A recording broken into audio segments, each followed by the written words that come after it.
Bonjour, je suis Mickaël et dans cette vidéo, je vais répondre à une nouvelle question. Qu'est-ce que les troubles sensoriels?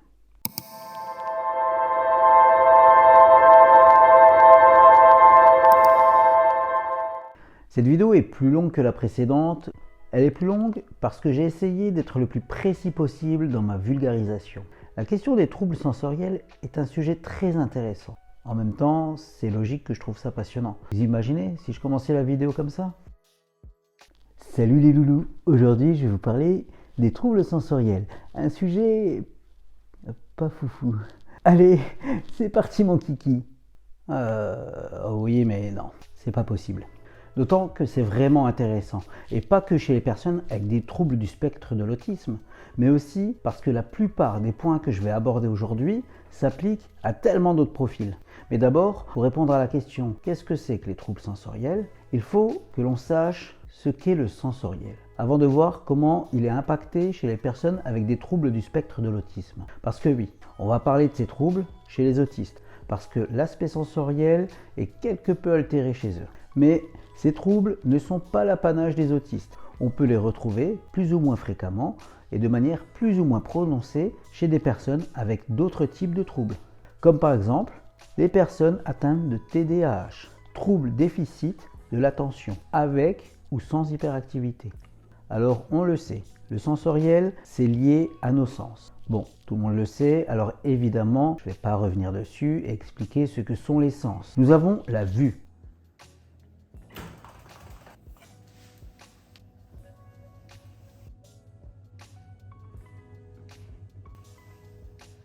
L'ouïe.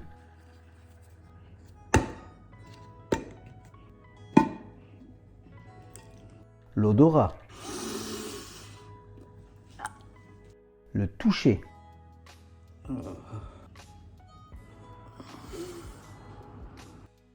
Et le goût.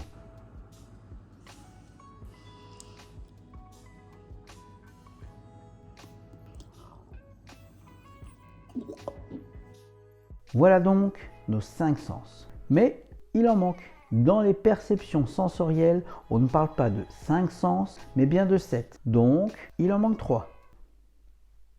Donc, il en manque 2. Il y a également le système vestibulaire. C'est comme une... oui, je vois, c'est comme une petite entrée, là, quand on a une grande baraque. Non ? C'est absolument faux. Le système vestibulaire, c'est ce qui nous permet de rester en équilibre, de percevoir notre mouvement au niveau de notre tête. Ça se situe au niveau de l'oreille interne. D'ailleurs, on retrouve ça chez la plupart des mammifères. Le panda, c'est pas un mammifère, ça? Enfin, il y a la proprioception. Ah oui, c'est oui, c'est en lien, c'est comme oui, c'est en lien avec mon proprio. No, God! No, God, please, no! No! C'est le sens qui nous permet de sentir notre propre corps, même sans le voir, de nous mouvoir, de nous situer dans l'espace. Par exemple, là, je suis assis sur mon canapé. Eh bien, même si je ferme les yeux, oh putain, je suis où là? Je suis où là? Je sens que je suis toujours assis sur mon canapé, parce que j'ai la conscience. Je ressens le contact entre mon canapé et mon cuisseau. On a conscience de notre corps sans le voir, comme lorsqu'on marche ou qu'on court. On le fait sans regarder nos pieds. Là, je sais où se situe ma main, sans même la regarder. Elle est là. Cette liste de 7 sens n'est pas exhaustive, parce qu'il existe des débats sur la séparation de ces sens, sur le fait que certains peuvent être regroupés, sur leur nom. Du coup, j'aurais pu y ajouter la thermoception, qui concerne la perception de la température, la nociception, qui est la perception de la douleur, ou encore les sens liés aux besoins corporels, comme la faim, la soif, le besoin d'aller aux toilettes. Et pour une question de clarté, je vais parler ici que de ces 7 sens. Alors dans la vidéo précédente, je vous présentais grossièrement ce que sont les TSA. Et je vous expliquais qu'il existe 2 familles de troubles sensoriels, les hyposensibles et les hypersensibles. Pour chacun de ces 7 sens que nous venons de voir, il existe des impacts tant avec des troubles hypersensibles que hyposensibles. Chez les personnes hypersensibles, les sources de lumière vives et intenses peuvent provoquer des troubles, tout comme les flashs et les lumières qui clignotent rapidement. Généralement, les personnes qui en souffrent préféreront éviter au maximum de regarder les sources de lumière. Ils se cacheront les yeux, détourneront le regard.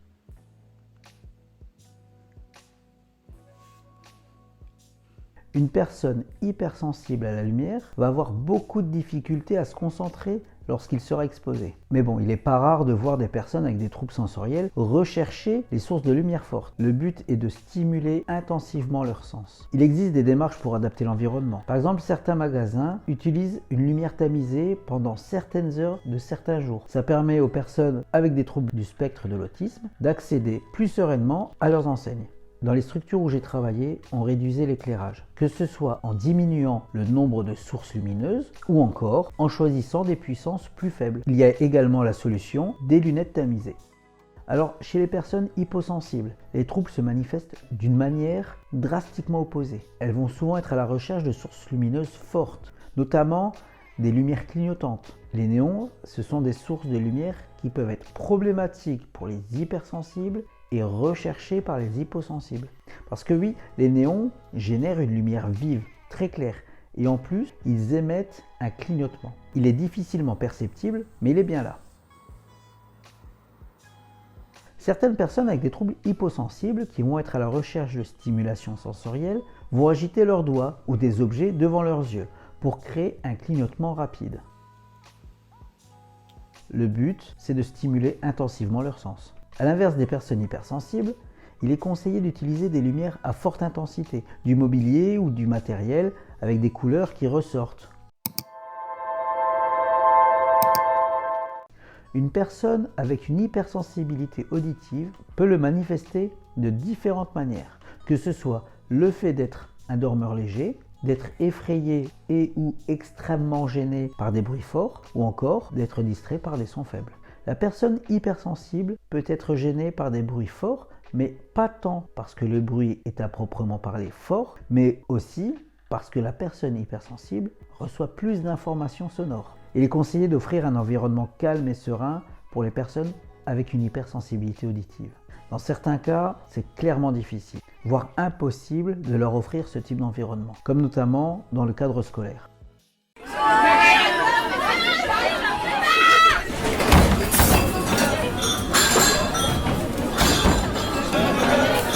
Je vous invite à aller voir la vidéo complète de ce lycée. Elle montre parfaitement le fait que la pollution sonore dans un établissement scolaire est un vrai problème pour les élèves avec des troubles, mais pas seulement, mais aussi pour les élèves typiques. Le lien est dans la description. Mais évidemment, il est possible de les aider à faire face à cet environnement, comme par exemple en leur permettant d'avoir des temps de retrait sensoriel. Cela dit, ça peut valoir pour tous les types de troubles sensoriels. Ça se caractérise par la possibilité pour la personne de s'isoler, même un court instant, dans un lieu ou une pièce au calme. Il est possible également, dans certaines situations, de fournir un casque anti-bruit pour atténuer les sons problématiques.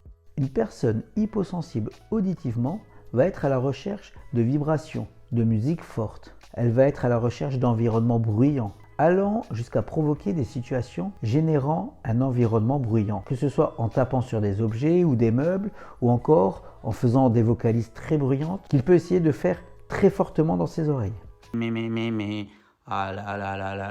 L'hypersensibilité auditive est complexe à accompagner chez les personnes avec TSA. En effet, d'une part, il faut réussir à mettre le doigt sur le problème, et ensuite, il y a des difficultés dans l'accompagnement pur, comme par exemple envisager une aide auditive.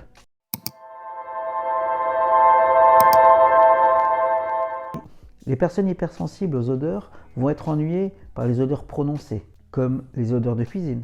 Du coup, elles vont chercher à s'éloigner des sources d'odeurs, et même parfois des odeurs les plus fines. Elles vont potentiellement avoir beaucoup de difficultés à aller aux toilettes. Et je ne vous parle pas des toilettes publiques.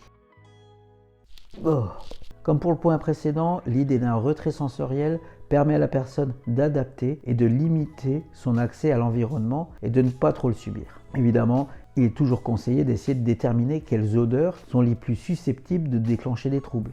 Mais ce n'est pas toujours évident, notamment chez les enfants et les personnes non verbales, c'est-à-dire qui ne parlent pas.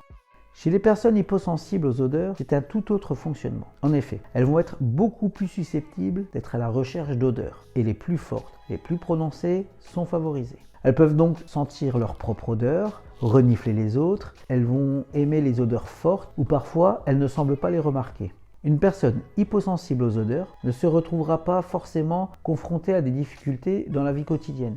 Il s'agira plutôt d'une question de confort. C'est vrai, si elle ne sent pas les odeurs fortes, Il peut y avoir des problèmes de socialisation. Par exemple, elle pourrait ne pas sentir qu'une odeur forte, une mauvaise odeur, présente alors que tout le monde la sent. Du coup, elle paraîtra bizarre, là, tranquille, pépouze dans les odeurs.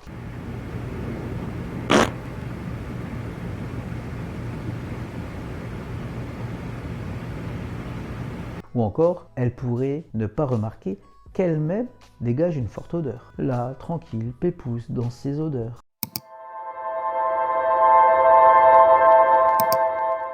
Une personne hypersensible n'aimera généralement pas être touchée.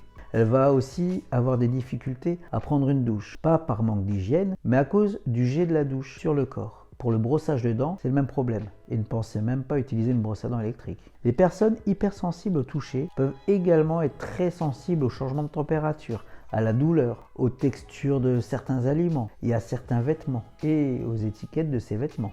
Les troubles hypersensibles peuvent être provoqués par plusieurs facteurs, que ce soit la pression sur la peau, comme lors de la douche, pour laquelle, à défaut de régler la pression de l'eau, la technique du gant de toilette sur le pommeau de douche est très efficace.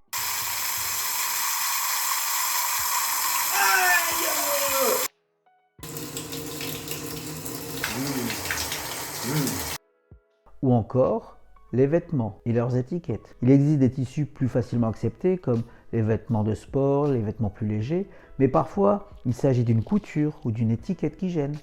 Alors il est conseillé de faire des réserves de vêtements qui correspondent aux critères de la personne. Quand vous trouvez quelque chose qui convient, il faut en prendre suffisamment, autant que faire se peut. On ne sait pas quand on retrouvera quelque chose qui conviendra. Quand l'hyposensible est à la recherche de contact physique, c'est souvent avec beaucoup de pression, de contention. Il va préférer les vêtements proches du corps, bien serrés. Alors il existe les couvertures lestées, qui peuvent être très utiles. Il peut être aussi conseillé par exemple de border très fermement la personne dans son lit. On est bien là. Évidemment, n'hésitez pas à leur faire de gros câlins s'ils le demandent.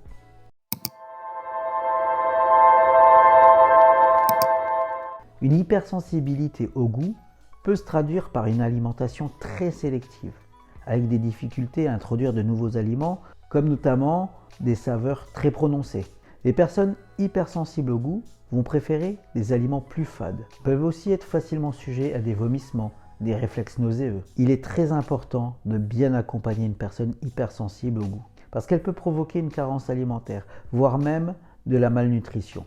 Pour ça, il est recommandé de travailler avec un ou une orthophoniste, ergothérapeute et ou nutritionniste spécialisé dans le domaine. Les personnes hyposensibles vont être à la recherche d'aliments très prononcés en goût, très épicés, salés. Ils peuvent aussi être ce qu'on appelle des pikas, c'est-à-dire qu'ils vont manger des choses non comestibles. Pour motiver la personne hyposensible à manger, il est conseillé de répondre à ses besoins en goût très prononcés, très forts. L'accompagnement des personnes diagnostiquées PICA est encore difficile. Il existe deux principales pistes de travail. La recherche de liens avec d'éventuelles carences nutritionnelles et la modification du comportement. On en parlera dans une prochaine vidéo dédiée aux troubles du comportement, appelés parfois comportement problème ou comportement défi.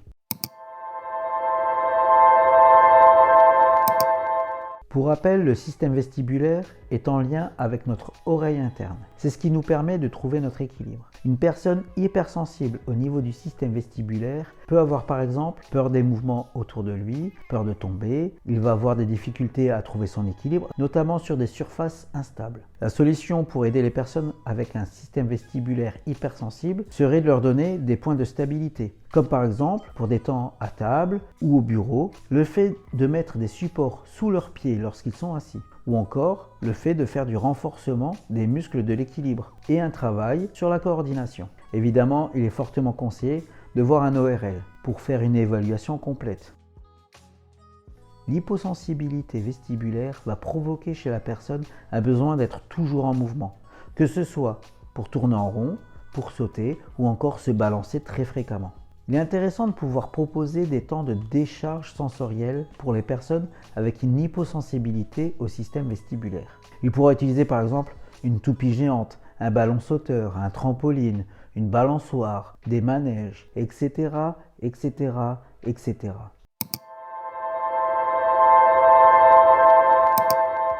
Pour rappel, la proprioception est en lien avec la conscience de son corps dans l'espace. Lorsqu'une hypersensibilité est en lien avec ce sens, la personne va adopter des positions atypiques, étranges.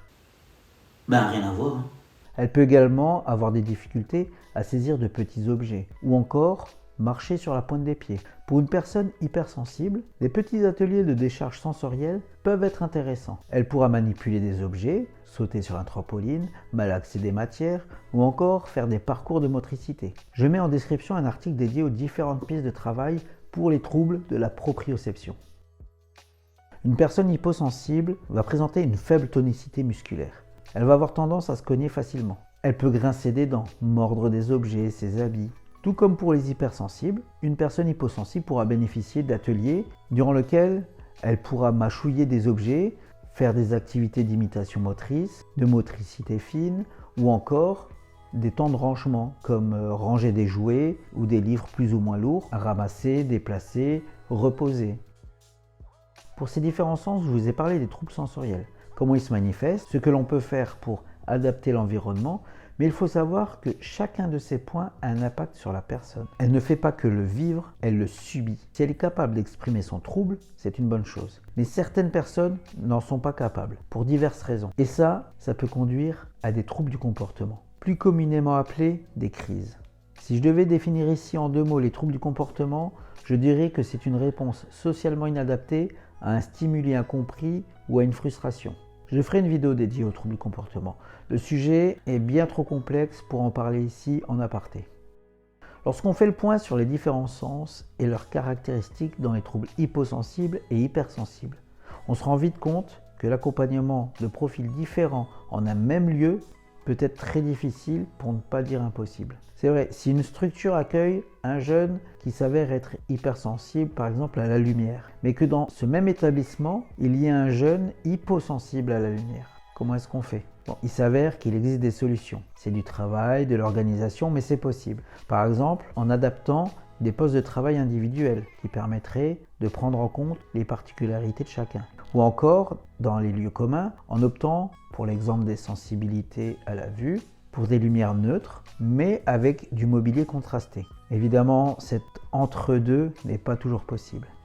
Pour les troubles que je viens de citer, j'ai parlé des moyens qu'on peut mettre en œuvre pour pallier, pour limiter l'exposition des personnes aux sources de stimuli. Mais il faut garder à l'esprit que adapter l'environnement n'est qu'une étape. Il est essentiel de faire un travail de rééducation avec les personnes hypersensibles et hyposensibles quand c'est possible. Hypersensibles, hyposensibles quand c'est possible. Ça sonne bien ça. Il faut les aider à vivre avec leurs troubles, à les adapter à leur environnement, mais surtout, il faut leur permettre de cerner leurs troubles, de savoir exprimer lorsque le point de surcharge sensitive arrive. Il faut aussi évidemment travailler à une rééducation sensorielle avec les professionnels compétents. Pour pouvoir cerner les troubles sensoriels, il existe des outils normés, comme par exemple, le plus fréquemment utilisé, le profil sensoriel. C'est un outil utilisé chez les enfants jusqu'à 10 ans. Il permet d'avoir une meilleure compréhension des particularités sensorielles de l'enfant pour ensuite proposer des interventions, que ce soit d'aménagement ou de rééducation. Pour chacun des troubles sensoriels, il est souvent indispensable de consulter et de se faire accompagner par des professionnels formés. Il existe différents corps de métier qui sont là pour accompagner, rééduquer et suivre les personnes avec des troubles sensoriels, comme les ergothérapeutes, les psychomotriciens et psychomotriciennes ou encore les orthophonistes. Alors voilà, cette vidéo était plus longue, mais je voulais vraiment aborder tous les sujets dont on a parlé. Et même avec cette vidéo, vous en doutez, je n'ai pas pu approfondir tous les sujets. Mais évidemment, vous trouverez différents liens en description pour aller un peu plus loin sur les différents thèmes. Je remercie toutes les personnes qui m'ont aidé à écrire cette vidéo, qui m'ont relu, qui m'ont corrigé, qui m'ont donné des pistes de réflexion, de la documentation. Merci infiniment. Dans la prochaine vidéo, je vous parlerai de la structuration de l'espace et du temps chez les personnes avec des troubles du spectre de l'autisme, un sujet important dans l'accompagnement des TSA. Merci infiniment de m'avoir suivi jusqu'au bout de cette vidéo. Je vous dis à la prochaine parce que, encore une fois, c'était un vrai plaisir de faire cette vidéo. Et n'oubliez pas, Mundi Placet et Spiritu Minima. Bon, ça n'a aucun sens, mais on pourrait très bien imaginer une traduction du type « Le roseau plie, mais ne cède qu'en cas de pépin », ce qui ne veut rien dire non plus. Ciao!